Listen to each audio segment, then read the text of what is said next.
Hi, my name is Roxanne and welcome to the Treasures of Learning. This is my personal journey of Indigenous ways of knowing, teaching, and being with three meaningful teachings, which are one, the treaty walks, the importance of treaty walks, two, the power of connection to the land, and three, the guiding values of the 4 R's of Indigenous education, which are respect, reciprocity, relevance, and responsibility. So when I think about these three meaningful teachings, I thought about them as like treasure. So I have this treasure box that I painted on top of it. So here it is. So I painted important symbols in Indigenous culture. So this is the treasure chest, or I should say my treasures of learning. And I painted very important symbols of Indigenous culture.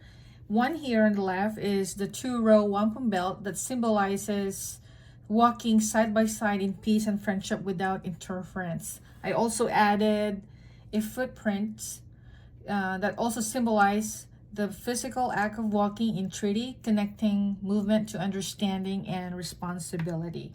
If you notice here in the middle, there's a circle, and I hope this reminds you about the medicine wheel. So the circle symbolizes wholeness, cycles of nature, and unity. These key aspects of land-based learning. And this is the tree with deep roots that symbolizes growth, grounding, and land as a teacher.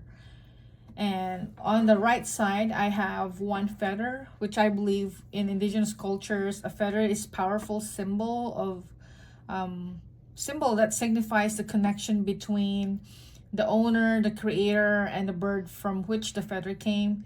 So basically, feathers generally symbolize trust, honor, strength, wisdom, power, and freedom. So let's open the chest together. So here, every treasure in this chest holds a teaching. May we open each one with curiosity, respect, and an open heart. So I provided, aside from providing the treasure, I also provided activities that we could use in the classroom. So here, my treasure number one is a scroll map. This is actually a treaty map of Saskatchewan that reminds us about the treaty relationship or agreement that was signed long before. So in this scroll map represents the knowledge and responsibilities tied to treaty lands.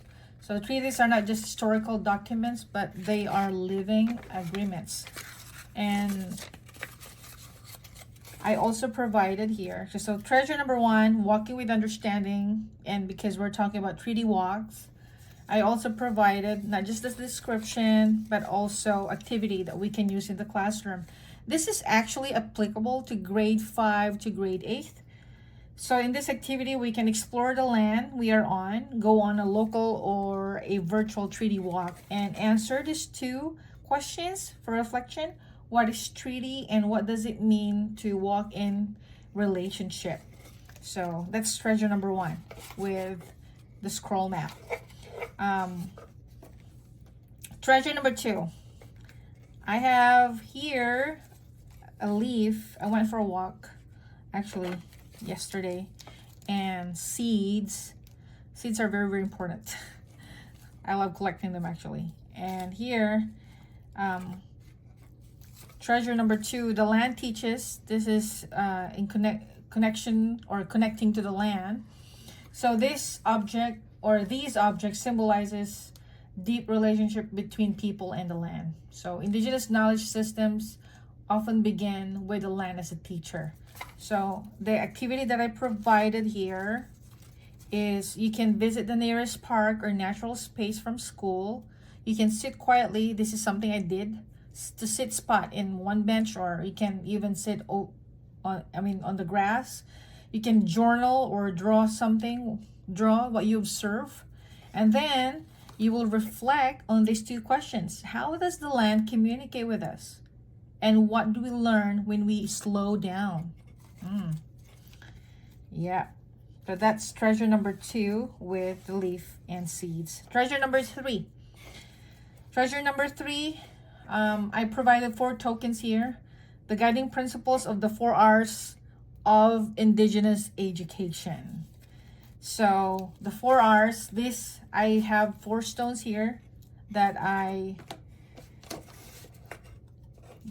wrote those 4 R's. One is relevance, reciprocity, respect, and responsibility. So these 4 stones represent the 4 R's of Indigenous education, a holistic guide to building respectful, inclusive, and relational learning spaces. So in this activity, just to remember about this treasure, I provide an activity here where you can create a big circle in the classroom or a small group, then discuss how each R could look in a classroom, or share stories or scenarios and reflect on these 2 questions. Which R do you already live by, and which one challenges you the most? So perhaps sometimes we're very good at respecting others, but we are sometimes lacking with responsibility or being responsible. So we will learn so much about this in the classroom when we apply this. And so this kind of, I know this is my representation for my learning, but at the same time, this is a perfect way to teach as well in the classroom. This is like a treasure kit. So my treasure chest kit. So I have this activity that I provided, and this is very I believe this is a very good activity for the kids because this is experiential, land-based, inquiry-based. It's also relational and interdisciplinary, especially with the treasure number 3. And I hope you enjoyed listening to my treasures. So, and I hope you can also use this if you would like in the future.